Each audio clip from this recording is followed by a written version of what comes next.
баг сургууль байх хэвээр, баг сургуулийн хажуу заавал ч богийн аж ахуй байх хэвээр. Яагаад бол монголчууд ч баг 50 60 сая богтой шүү дээ. Уул хонь ямаа гэдэг чинь энэ бүх ширхгийн хоолнуудын суурь шүү дээ. Хонь ямаагаар л хийж байгаа шүү дээ. Хүрээр учиргүй бууз хийгээд хамар зараад байгаа юм байхгүй шүү дээ.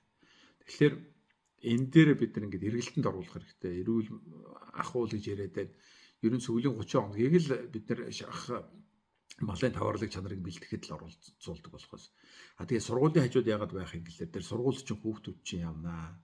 Залуу гэрүүлүүд дандаа богтой байна. Дийлэнх нь богтой байна. Бог эргэлтэнд оруулах нөхцөл юунд байдг вэ гэхээр та тоо толгой байна. Сэргэн нөхөн сэргээгдэх нөхцлүүд нь хурдан байна. Өргөжлөл нь хурдан байна. Энийг бид ашиглан ирээдүгөө маш энгийнээр зохицлоод хийж болно. Хүүхдүүд ээж автгаа байхын тулд 3 хоног хичээллээд 4 хоног гэрлүүгээ яв.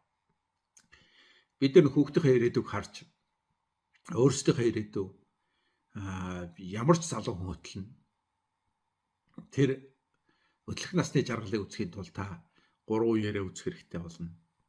Өөр хүүхдүүдээ ач нараа, зээнраа хажуудаа харахыг хүснэ. Тэгээ энэ нэг сайхан уудам нутагта жаргаж амьдрахыг хүснэ.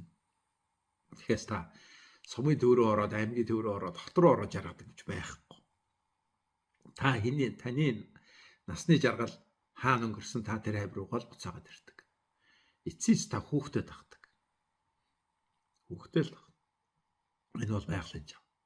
Харин таны хүүхд хааш явах вэ гэдгийг та залах боломжтой.